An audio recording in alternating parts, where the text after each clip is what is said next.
नक्सलियों की हिम्मत बढ़ाने के पीछे किसका हाथ है, इस सवाल का जवाब खोजेंगे। इस सवाल का जवाब आपको कांग्रेस के दो नेताओं के बयानों से मिल जाएगा।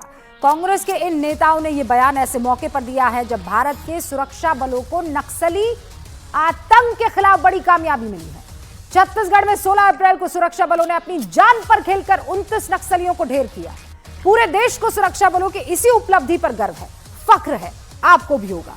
लेकिन कांग्रेस के दो नेताओं ने सुरक्षा बलों के खिलाफ जो बयान दिए हैं वो आपके सामने हैं। ये दो नेता आपको सोचने के लिए मजबूर कर देंगे कि कांग्रेस का हाथ किसके साथ। नक्सलियों के एनकाउंटर पर कांग्रेस नेता भूपेश बघेल ने एनकाउंटर को फर्जी बता दिया, सबूत पेश करने का चैलेंज दे दिया।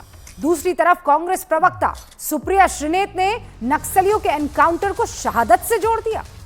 इसी के बाद बीजेपी ने आरोप लगाया कि कांग्रेस पार्टी आतंकियों, नक्सलियों को शहीद कहती है और सुरक्षा बलों का अपमान करती है। हालांकि जब इस मामले पर विवाद हुआ तो सुप्रिया श्रीनेत ने सफाई दी और यह कहा कि यह कह दिया कि बयान को तोड़ मरोड़ कर पेश किया गया है। अब सवाल यह है कि क्या किसी भी पार्टी को सेना और सुरक्षा बलों से जुड़े मुद्दे पर राजनीति करनी चाहिए, और क्या नक्सलियों को शहीद बताने से, उनके एनकाउंटर को फर्जी बताने से सुरक्षा बलों के मनोबल पर असर नहीं पड़ेगा? सोचिए, यह सिचुएशन तब है जब छत्तीसगढ़ में पिछले 14 सालों में यानी 2010 से लेकर अब तक 1582 नक्सल एनकाउंटर हुए हैं, 1500 के परे, जिनमें से 1452 नक्सली मारे गए हैं। इन नक्सली हमलों में 1222 जवान शहीद हुए हैं और 1002 आम नागरिकों की मौत हुई है। ध्यान देने वाली बात यह है कि 2010 की तुलना में 2022 में नक्सलवाद से जुड़े हिंसक घटनाओं में करीब 76% की कमी आई है। 2010 में नक्सली हमलों में 1005 लोगों की मौत हुई, 2022 में यह आंकड़ा हो गया 98 लोगों की मौत तक। मतलब नक्सली हमले में मौत में करीब 90% की कमी आ गई है। और पिछले कुछ दिनों में छत्तीसगढ़ की प्रदेश सरकार ने नक्सलियों के खिलाफ जोरदार अभियान चलाया है। इसके चलते पिछले 3 महीने में 80 से ज्यादा नक्सली मारे गए, 125 नक्सली गिरफ्तार हुए, 150 माओवादियों ने सरेंडर किया। एकदम आगे नहीं, एकदम आगे नहीं। इसकी बिल्कुल गहन जांच होनी चाहिए और उन सब लोग जो शहीद हुए, हमारे सुरक्षाकर्मी भी कुछ घायल हुए, उन सबको हमारी संवेदनाएं। आतंकी मेरे भाईजान, क्या यही कांग्रेस पार्टी की बन चुकी है पहचान? हमारे शासनकाल में कोई फर्जी इनकाउंटर नहीं, बल्कि भारतीय जनता पार्टी शासनकाल में फर्जी इनकाउंटर होता रहा। हर चीज में इनको प्रश्न चिन्ह खड़ा नहीं करना चाहिए। नक्सली में आपको शहीद नजर आता है और जो सेना के हमारे शूरवीर हैं उनमें सड़क का गुंडा याद आता है।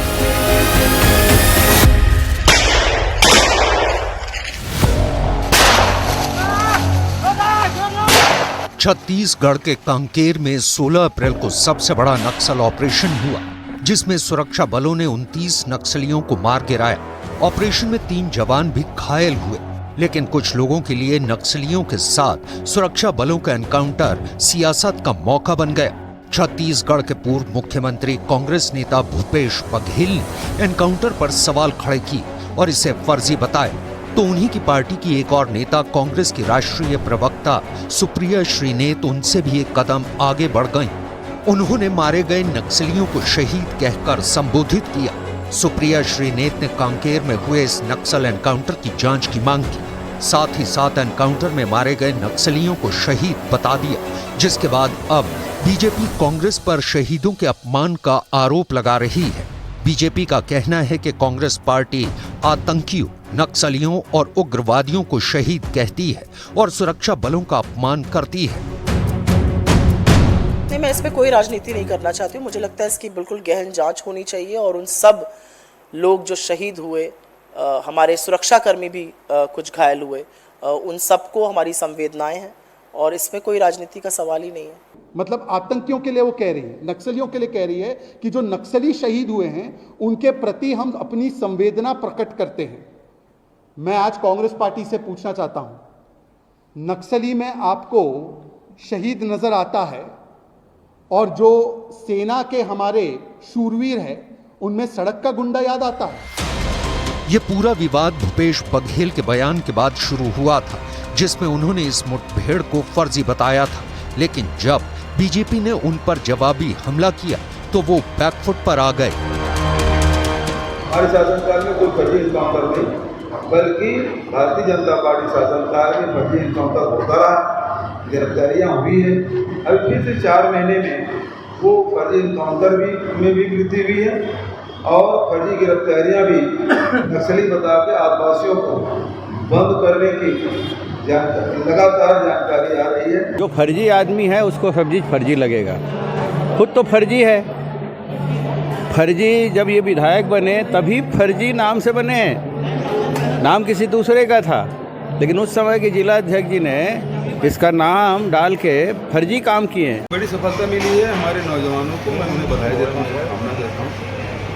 29 नक्सली मारे गए, ये बड़ी घटना है। अभी तक तो होता ही था कि हमारे जवान दास होते रहे।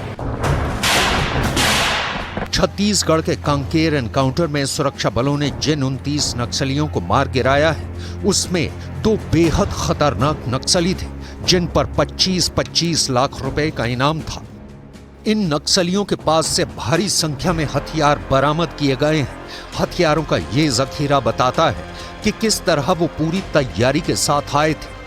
इसके बावजूद कांग्रेस पार्टी के नेताओं ने इस मुठभेड़ को लेकर सवाल उठाए और सुप्रिया श्रीनेत ने तो मारे गए नक्सलियों को शहीद तक बता दिया। लेकिन जब बीजेपी ने इसको लेकर उन्हें घेरना शुरू किया तो उनकी सफाई भी आ गई। उनका कहना है कि उनके बयान को तोड़ मरोड़ कर पेश किया गया है। 14 अप्रैल को केंद्रीय गृह मंत्री अमित शाह ने छत्तीसगढ़ के राजनांदगांव में एक जनसभा के दौरान नक्सलवाद के समूल नाश का आह्वान किया था। इसके 2 दिन बाद ही नक्सलवाद पर सबसे बड़ा प्रहार हुआ, लेकिन इसको लेकर सियासी वार पलटवार भी शुरू हो गया। मोदी जी ने नक्सलवाद को पूरे देश से समाप्त किया है। एक उसकी पूंछ बची है सिर्फ छत्तीसगढ़ में। मैं आपको विश्वास दिलाता हूं, मोदी जी को तीसरी टर्म दे दीजिए, 3 साल में नक्सलवाद को हम समाप्त कर देंगे। हालांकि ये पहला मौका नहीं है जब कांग्रेस पर सुरक्षा बलों के खिलाफ बयान देने का ऐसे आरोप लगा हो। सर्जिकल स्ट्राइक याद कीजिए, सर्जिकल स्ट्राइक बताया था, पीओके में सर्जिकल स्ट्राइक और एयर स्ट्राइक के सबूत मांगने लगे थे। ढेरों उदाहरण आपके सामने होंगे जब कांग्रेस के नेताओं ने भारत के सुरक्षा बलों के मनोबल पर चोट पहुंचाई। और कांग्रेस के नेता कन्हैया कुमार भी इसी सोच से जुड़े नेता हैं। वो भी 2016 में कह चुके हैं कि कश्मीर में सेना महिलाओं से क्रूरता करती है। और अब हम आगे बढ़ेंगे।